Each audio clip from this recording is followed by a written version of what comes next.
Hello! We have something really special for you this month. Back in October of 2021, Anne went to the Ozark Creative Writers Conference in Eureka Springs, Arkansas.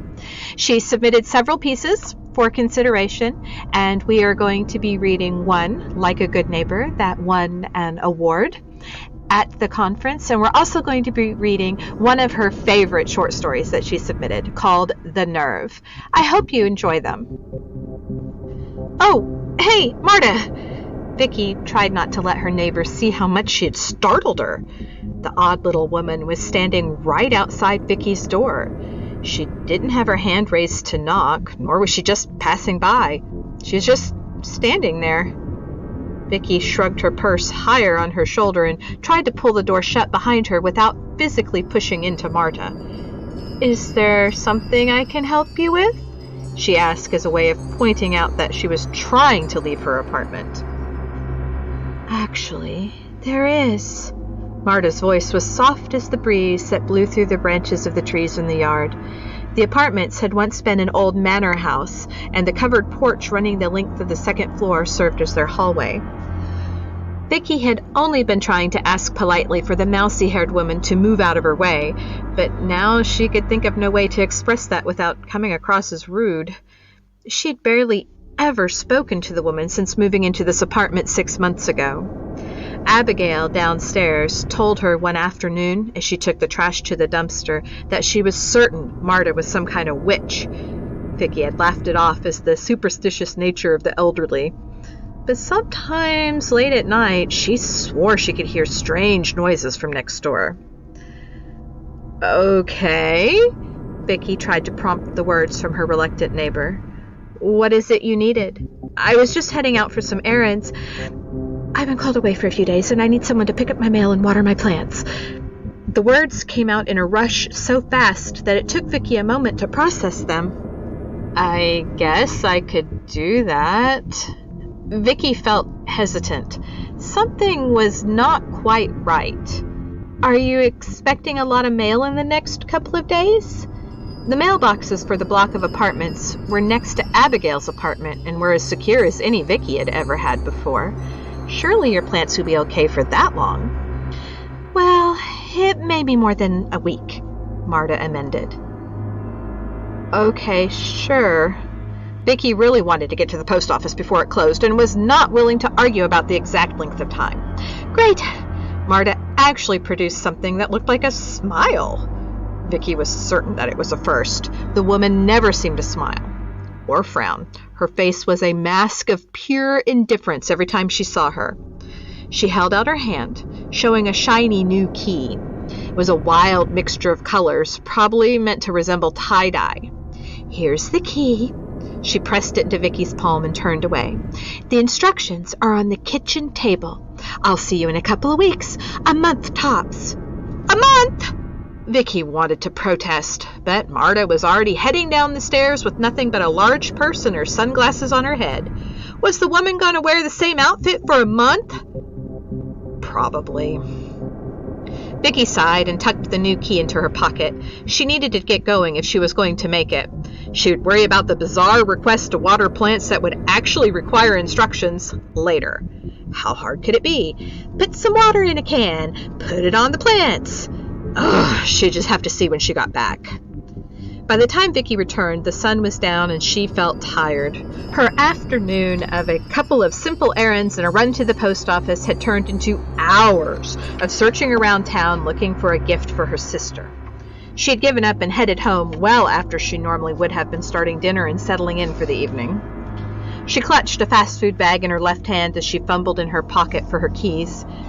She could feel a headache coming on in addition to the exhaustion. The smell of the takeout burger made her stomach growl. Had she eaten lunch? She couldn't remember now. Something thunked on the wooden boards of the porch as she pulled her key ring free. Looking down, she saw the ugly, multicolored key Marta had given her earlier. She really wanted to just go inside, flop down on the sofa, and watch terrible television for the rest of the night. But curiosity got the better of her. What did Marta's place look like? Was it just a mirror of hers? Was it cluttered or clean?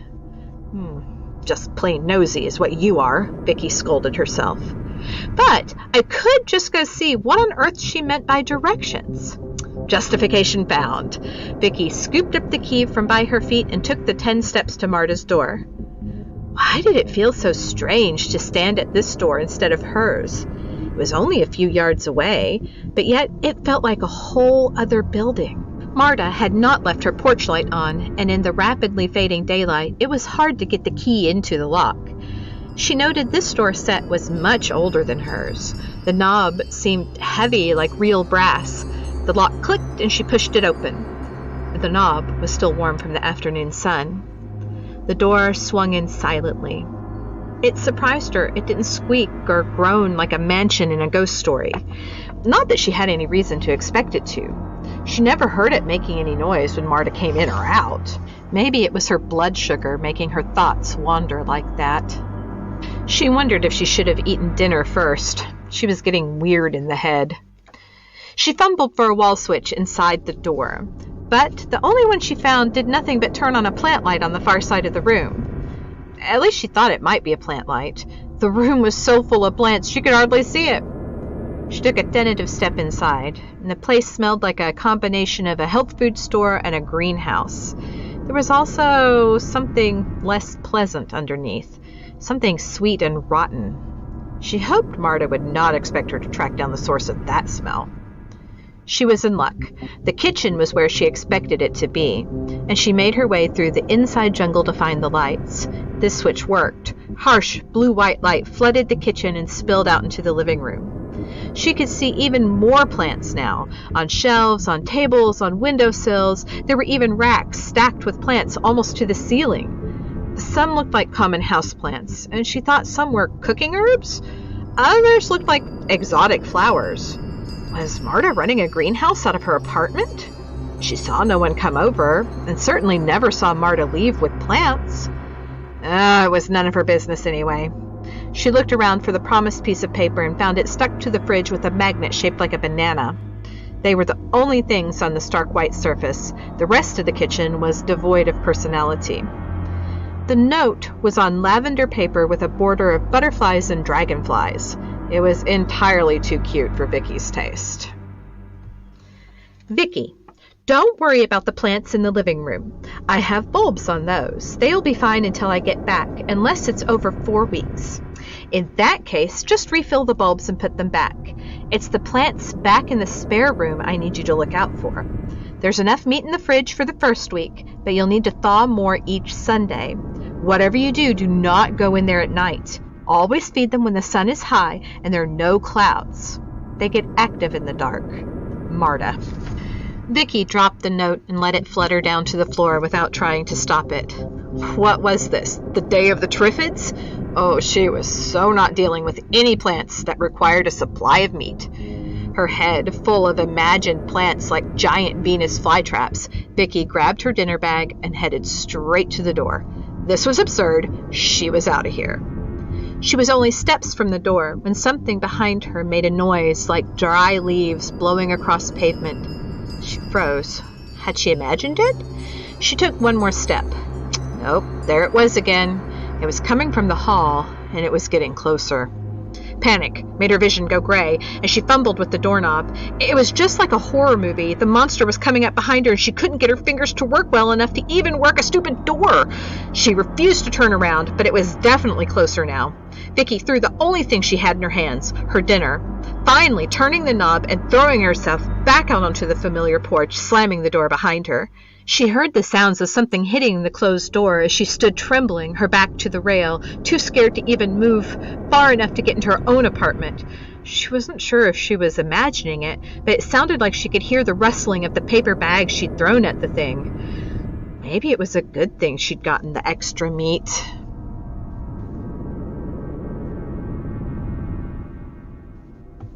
I really do. For the third time this week, he has made me stay until the night shift comes in. No one in their right mind wants to be in this building that late. I work at the call center for a huge multinational insurance company. I don't work the phones, thank God, but I do work directly for the claims division manager. The man's a sadistic creep. I know he's only keeping me here because he knows how afraid I am. At home, I have 3 locks and a crucifix above my front door and have covered my windows with plywood and 2x4s. At home, I have 3 locks and a crucifix above my front door and have covered my windows with plywood and 2x4s. Now, it plays hell with trying to figure out the weather without actually going to the Weather Channel, but I would rather that than have something come in off my balcony. The landlord will crap a brick when he finds out, but I can't be bothered. I'm only 14 stories up. Anything could be out there. Now, the elevator is slow to arrive. That means that there are lots of people already getting into work. Great. I wait impatiently, trying not to fidget and bounce like a toddler needing a bathroom, but my heart rate is sky high by the time the elevator dings and the downlight turns off. I blindly stumble into the car as soon as the doors open. The floor gives a lurch, and I feel the familiar sensation of falling as the car starts down. I sigh in relief, before I realize I'm not alone. I swear I nearly jumped out of my skin when I noticed the man in the corner. Well, no, not a man. It was the vampire from the floor just above mine, the 108th. I mean, there are lots of them. Night shift is kind of their thing, but I have seen him around a lot. I suspect he's a daywalker, which means he's really, really old. He scares the hell out of me. Now, to be fair, most everything scares the crap out of me, but really, this is just my nature. Kind of tall for a pixie, aren't you? His voice is quiet and dry. That question is kind of personal. I try really hard not to squeak. In my heels, I'm almost 5 feet tall. I think I pass for human quite well, thank you. It isn't my fault that most of my kind have a reputation for being a bit flighty. I work really hard, and I'm pretty sure that if my boss knows, he isn't going to say anything. No need to get your wings in a knot. The vampire gave a wheezing laugh. Just trying to be friendly. My heart was beating so hard now, I thought I might actually faint, and we still have 75 floors to go. I wish I could say I had a witty retort in mind, but I was really at a loss. The grinding noise, followed by the dimming of the lights and sudden lurching stop of the elevator, saved me from having to come up with anything. The backup power came on quickly, but the car was not moving. Holy crapola! I'm stuck in a broken elevator with a vampire. It is like all of my worst fears coming true at the same time. If I lived through this, I was going to tell my boss where he can shove his overtime tomorrow. Well, isn't that just lovely? The vampire groans. I go and miss breakfast, and now I get stuck in the damned elevator with a pixie with an attitude, trying to go find a snack in the lobby. Oh! Even better! A hungry vampire! Why did I get out of bed this morning? Don't even think about it! I don't care that he can hear how scared I am. My knees are practically knocking together at this point. Don't worry, I wouldn't. Your kind are not edible. In fact, I consider pixies to be no better than the freeze-dried noodles humans eat. Starvation food. And I'm not starving. He literally stuck his nose in the air and gave me a look he might give a cow patty or a dog tick. I'm not inedible. My hands go to my hips and I stretch up to my tallest. I will have you know I'm a strict vegan from an impeccable bloodline. I would be delicious, but it's a shame you'll never know. Nonsense, he says with a wrinkle of his long nose. I imagine a Nixie would taste better than you. A Nixie! I cannot help but shout. You think one of those waterlogged flippity-gibbets would taste better than I would? I go stand right up close to him. My nose doesn't even come to his shoulder. They probably taste like week old fish. They are not particularly tasty, no, the vampire admits. He's not in the least bit worried about my close proximity, and frankly, I'm too mad to worry about how close I am to the vampire. I guess there would really only be one way to find out for sure. Oh, crap! His cold white hand is already around my wrist. I've done it for sure now. The lights blink again and the car gives a lurch. We're headed down again. Oh, thanks to all the gods and spirits. I pull my arm away and start mashing buttons. I don't care which floor I get off on, just that I get off this elevator. The car stops again. I haven't taken my eyes off the vampire. My back is to the doors, and when they open, I fall out onto my butt, right there in the lobby of the headquarters of the Vampire Anti-Defamation Association. Are you kidding me? I shout at the ceiling as a couple of vampires look at me. I have no choice but to meekly pick myself back up and get back into the car. The vampire has held the door open, so I don't get stuck there. I don't know if this is a genuine courtesy or predatory self-interest. It really didn't matter to me. I would not win today. He can hardly keep from laughing as the doors slide closed and we start down again. That was the funniest thing I've seen in my very long life. He laughed so hard, red-tinged tears rolled down his face. The look on your face! He howled into another gale of laughter. I wish I had a camera! The vampire is still giggling like a girl when we reach the lobby, and I scramble off. He called after me as I fled through the crowd, trying to get either to or from work, my ears burning bright red. You may not be good to eat, but you are one hell of a show.